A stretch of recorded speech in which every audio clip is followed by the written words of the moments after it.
Hi, my name is Phan. I know my name is quite unusual in this part of the world. So to help people remember and pronounce my name, I get them to say me and you and put that together. At Starbucks, I call myself Lisa.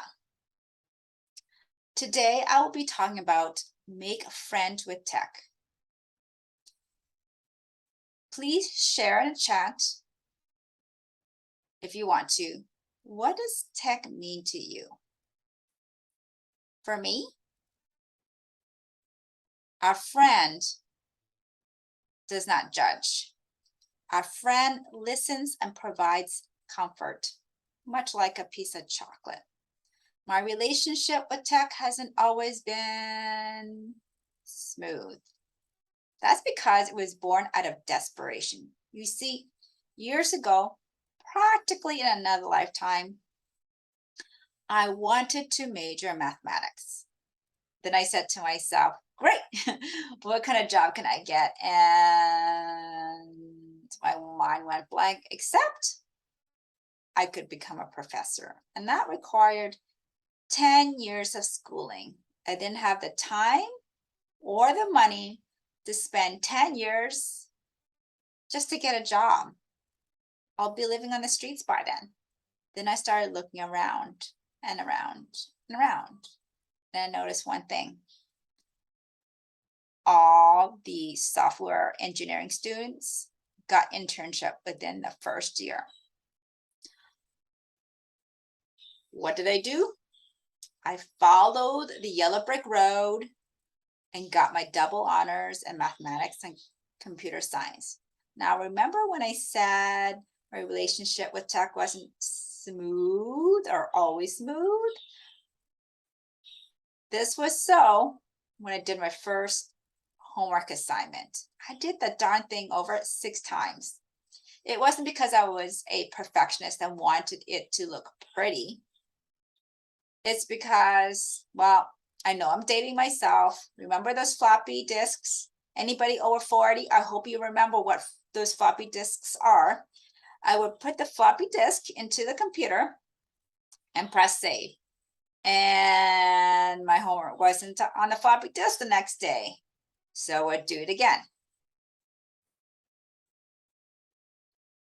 What I was supposed to do was put the floppy disk into the computer, and before I tell save is tell where the software where to save my homework to.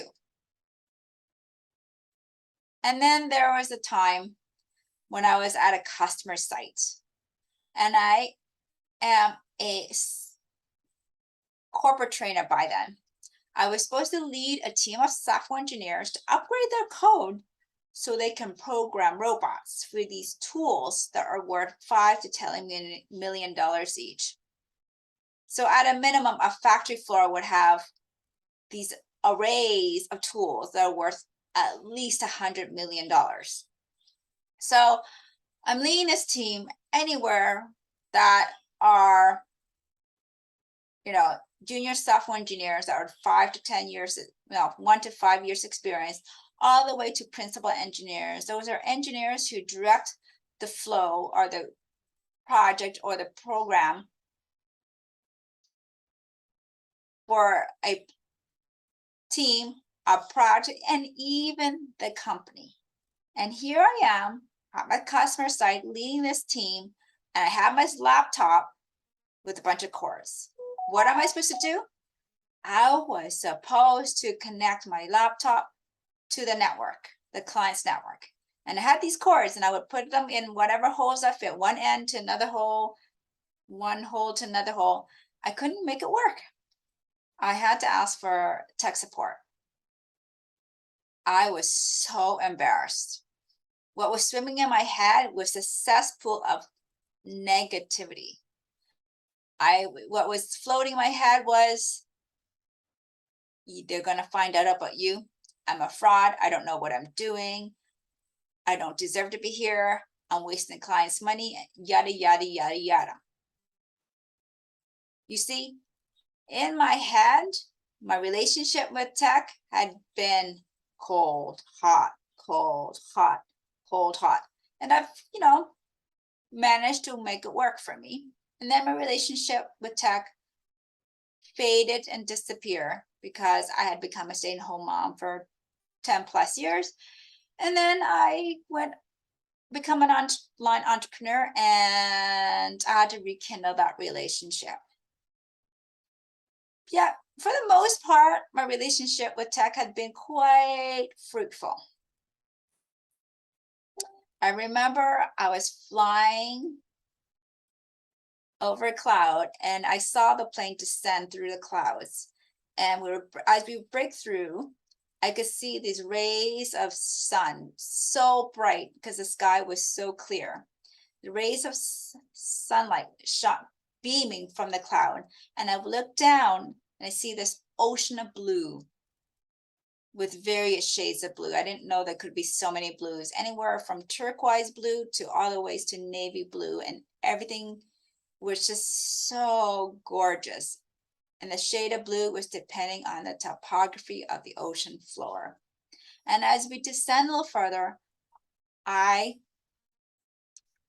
and the plane were hovering over an island, a very lush island with pink beaches.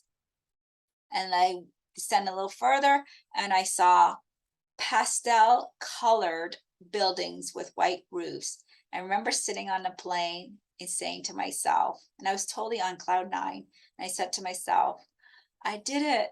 The world is my oyster.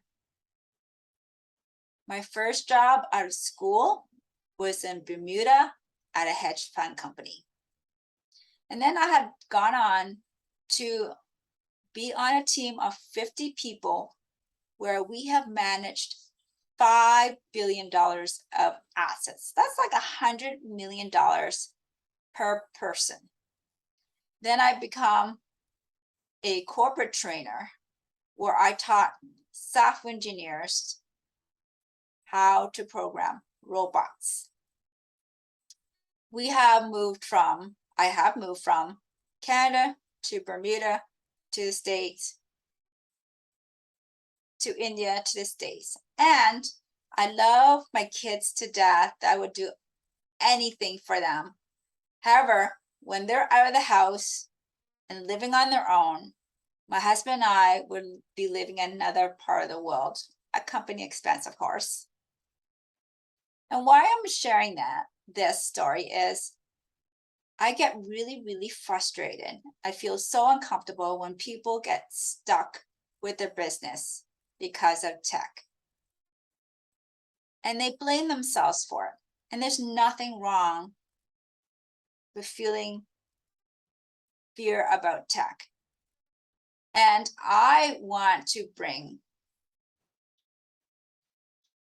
and make friends with tech for everyone.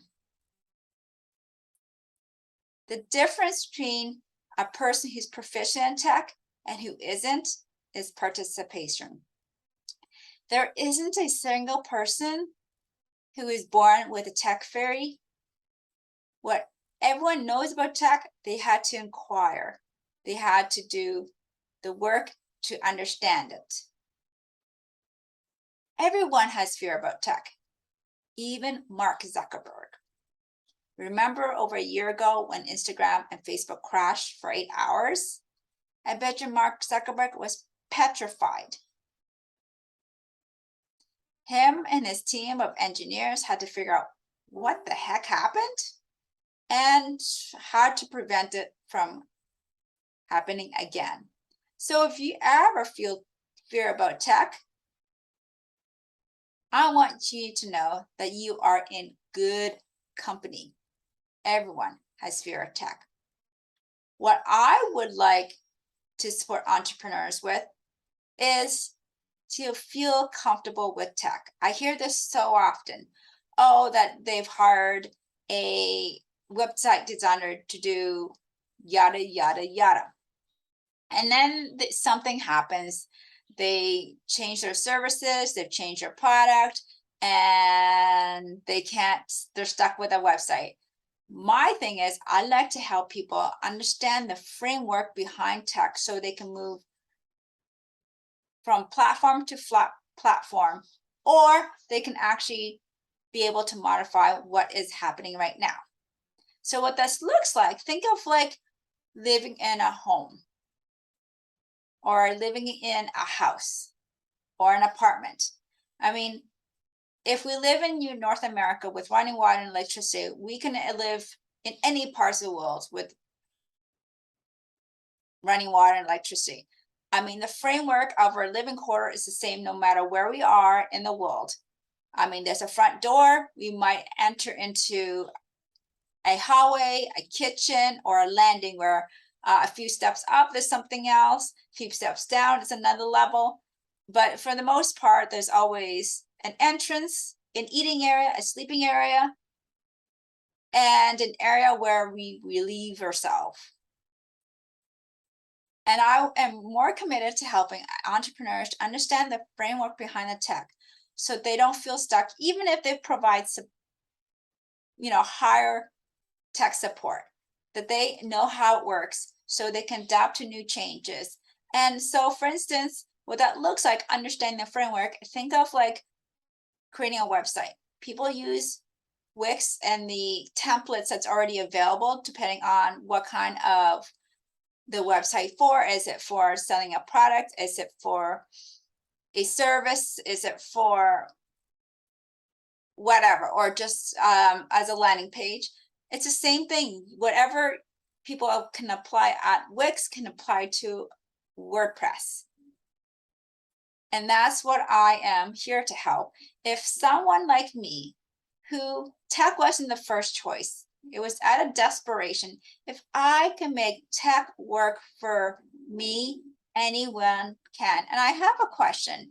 Is there a time in your life where you did something that you didn't want to because it was challenging, but you knew it was important and you stuck with it and you came out the other side?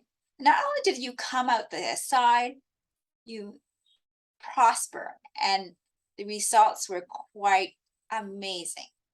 Where when I was desperate and got the double majors in mathematics and computer science, I had no idea that I would become a corporate trainer.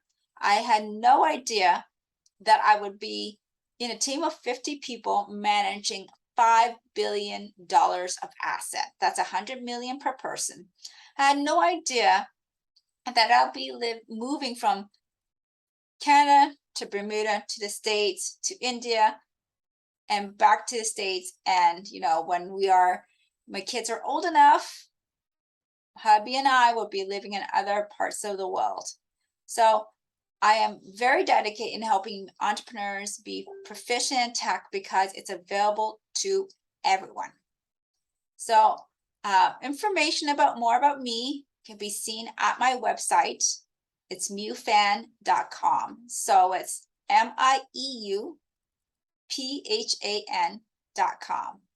MIEUPHAN.com. Thank you.